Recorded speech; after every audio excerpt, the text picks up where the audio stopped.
সকলকে আমার আনন্দিত জয়গুরু। পরম প্রেমময় শ্রী ঠাকুরের একটি সুন্দর যাদন নিয়ে আসছে।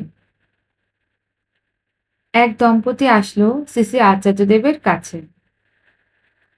প্রণাম করে স্ত্রী তার স্বামীকে দেখিয়ে জানালো, স্বামী তাকে অযথা প্রতিনিয়ত সন্দেহ করে। এই নিয়ে চরম সাংসারিক অশান্তি হচ্ছে। আচার্যদেব স্বামী দেবতাকে জিজ্ঞেস করলেন, তুমি সন্দেহ করো তোমার বউকে? ভদ্রলোক মাথা নত করে সম্মতি জানালেন। আচার্যদেব তাদের উভয়ের উদ্দেশ্যে বললেন,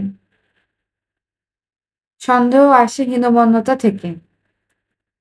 নিজে হয়তো এমন কোনো হীন আচরণ করেছো আর ভাবছো আমার বউ যদি অমন করে। নিজের আচরণ অনুযায়ী অপরকে বিচার করতে থাকো। সীতা এতগুলো বছর রাবণের কাছে ছিল, কিন্তু কখনো রাবণ তার মন পায়নি। সীতার স্মরণে মননে শুধু রামই বিরাজ করতেন। তুমি রামের মতো হও, তোমার বউ তখন সীতার মতো হবে। পুরুষ মানে কি জানো? যে পূরণ করে। তুমি তোমার স্ত্রীকে অমনভাবে পূরণ করো যাতে সে অন্য কোনো পুরুষের কথা মনেই না আনে। সে যদি অন্য কোনো পুরুষের কাছে যেতে চায়, তবে তো তোমার পুরুষত্বে ঘাটতি আছে। আর যদি সে অন্য কোনো পুরুষের সাথে সম্পর্ক রাখতে চায়, তুমি কি আটকাতে পারবে?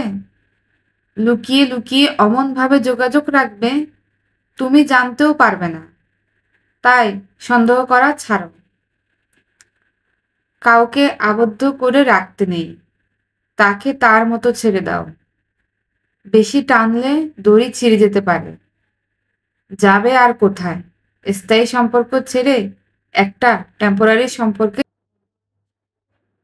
যেতে চায় কোনো বোকা?